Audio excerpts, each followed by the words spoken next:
புதிய ஏற்பாட்டிலே சில கற்பனைகள் மிகவும் தெளிவாக சொல்லப்பட்டிருக்கிறது. அதில் ஒன்றை குறித்து நாம் இன்றைக்கு பார்க்கலாம். தீத்து 1 அதிகாரம் தமிழ் வேதாமத்தில் 14. Titus chapter 1 verse 13. விசுவாசத்திலே ஆரோக்கியம் உள்ளவர்களாய் இருக்கும்படிக்கு அவர்களை கண்டிப்பாய் கடிந்து கொள்.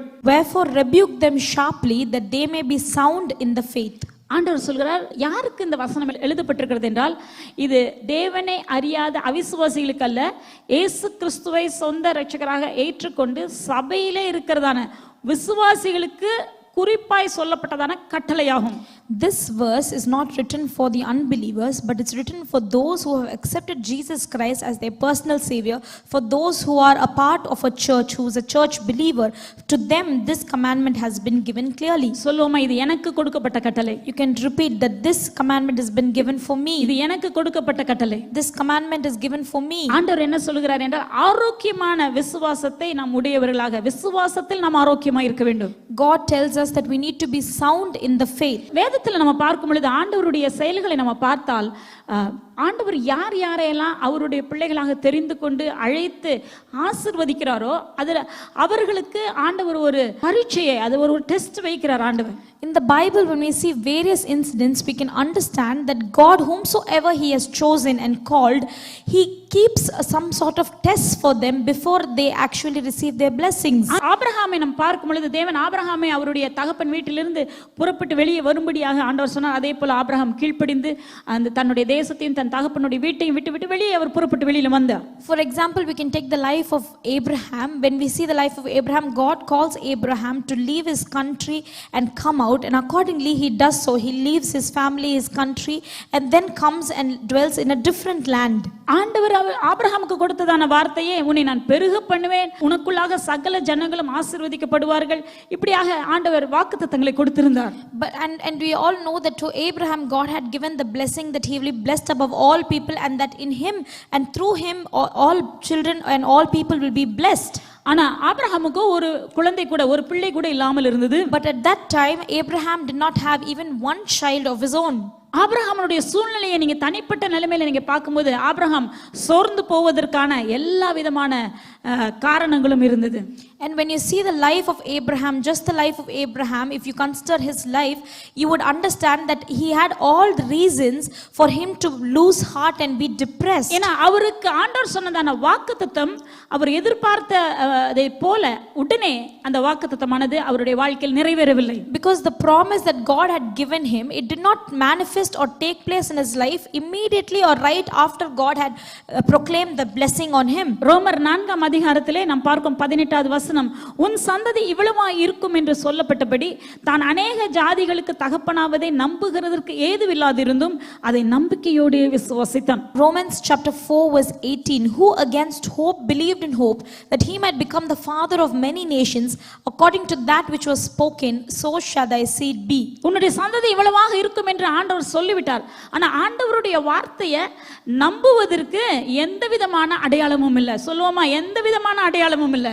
Though God had given the promise stating that so shall his seed be, there was no situation or anything that was promising enough for him to believe the word of God. எந்த சைனம், எந்த விதமான அறிகுறியும் இல்லை. ஆனாலும் அவர் சோர்ந்து போகவில்லை. இன்றைக்கு விசுவாசிகளை பார்க்கும்போது, குடும்பங்களை பார்க்கும்போது, கர்த்தர் சொன்ன காரியங்கள் நிறைவேறாவிட்டால் உடனே என்ன பண்றாங்க? சோர்ந்து போயிடறாங்க. எப்போ நடக்கும் இது? என்றைக்கு என்னுடைய வாழ்க்கையில் இந்த பிரச்சனைகள் முடியும் என்கிறதான ஒரு சோர்வு இல்லாவிட்டால் ஒரு கேள்வி மனதில் எழும்புகிறது. There was no sign to prove the blessings of God in his life to take place.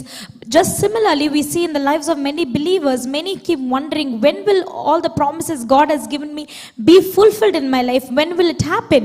நம்புவதற்கு ஏதுவில்லாதிருந்தும் அதை நம்பிக்கையோடு விசுவாசித்தான். அதுதான் அந்த இடத்துல விசுவாசத்திலே ஆரோக்கியம் உள்ளவராய் இருந்தார். We can understand that Abraham was sound in faith, because the Bible says, who against hope believed in hope. That is what the Bible says about Abraham.